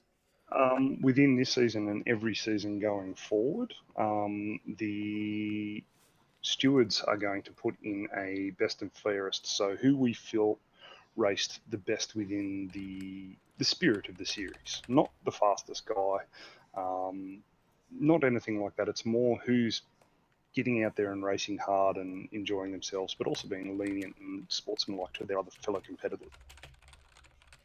Yeah, that sounds like so a what good I'm going to thing be doing look is forward to.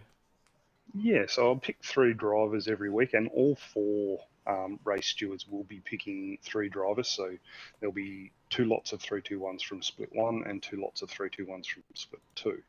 I'm going to give you my ones now. Shoot. I'm going to give 3 points to Rohan. What an awesome race! That guy, he fought tooth and nail to get past Corey. He gave him a bit of a bump and run. He was redressed by me and fought back and still managed to get past. I think he did a brilliant job. And just for an outstanding drive, I'll give him my first point. I'm going to give 2 points to Corey, again, for the backside of it.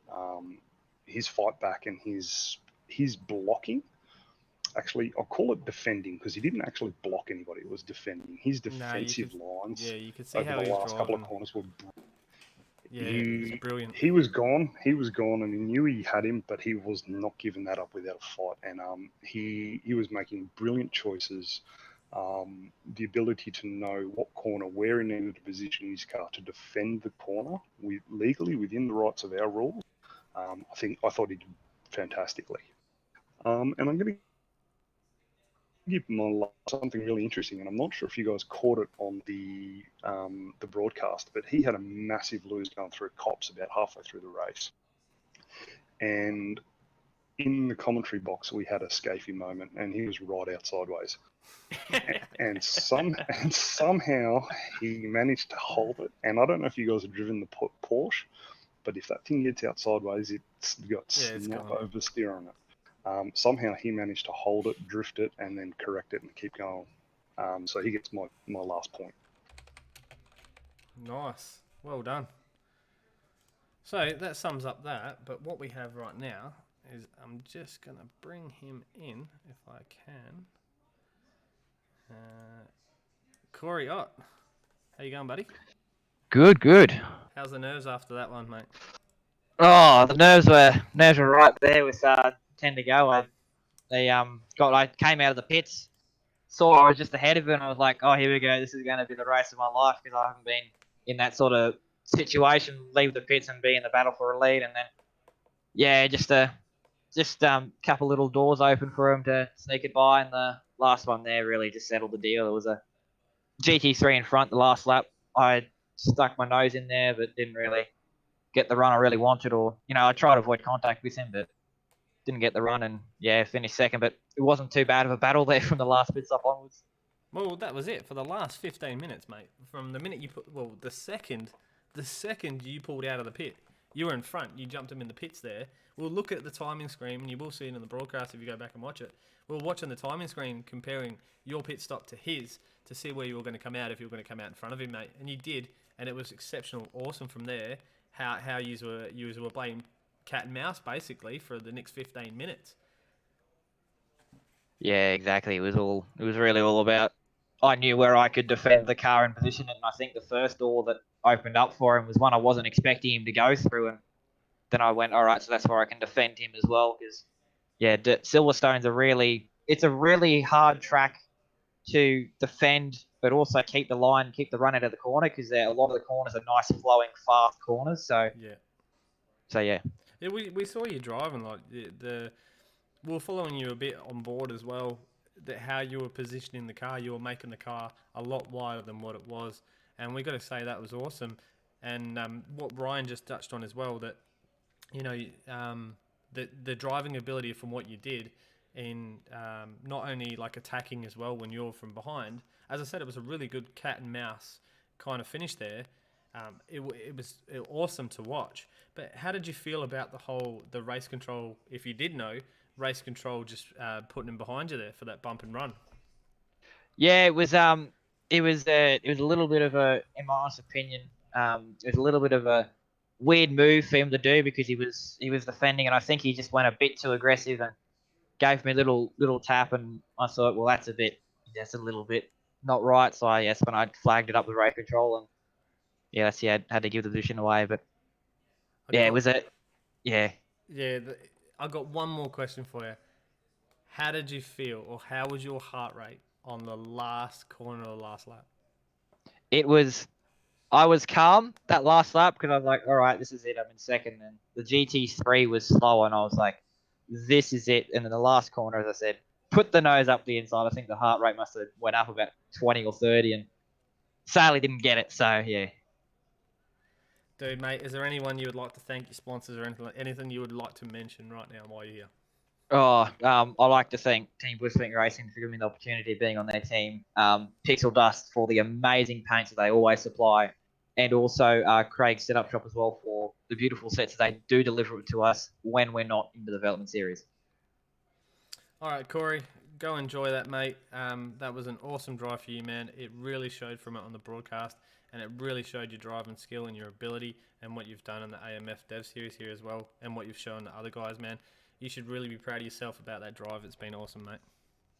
Thank you very much. Oh, and also as well, right before I go, I'd like to thank all the guys here at AMF for what it has been a bit of a troublesome first round or two, but it's just the racing quality, the race control, everything's just amazing. So I'd like to thank you guys for hosting this beautiful series. Not a drama, Corey. I'd just like to say your defensive abilities around this track were yeah, absolutely brilliant to watch. I was fixated on you guys for the last couple of laps, and yeah, your ability to position a car so that you're not blocking but not lose too much time was really, really fantastic around here. So great drop. Yeah, thanks, man. All right, boys, we'll wind it up from there. I just got to say thanks to Isaac and thanks to the AMF crew and the race control and Ryan for putting this on. But most of all, I would like to thank our sponsor, Race Management Services, the one-stop shop in iRacing software. This is nothing of this is available to any people in the iRacing community without them. Thanks for their support. I'm going to wrap this up and we'll see you back here another Sunday night. And yeah, anything else you would like to add, Isaac? No, just saying it was a really good race. Tired as now. I think my voice is almost gone. It's definitely one of them races, them 90-minute ones, same as what we had a couple of seasons ago. The three classes at Bathurst. That was a flat out full on race. The same again, Yeah. and hopefully we can do that soon. But Definitely. all from us here at AMF and the broadcast team. Thanks for tuning in. Hope you liked the video. Don't forget to comment and share it everywhere and subscribe to the channel. But other than that, see you next week. Catches. The most realistic online racing sim ever made. This is iRacing. Detailed laser scan tracks, fully dynamic real world cars, and over 50 series to choose from. 6 online world championships offering over $100,000 in annual prizes. This is the original esport racing game. This is iRacing.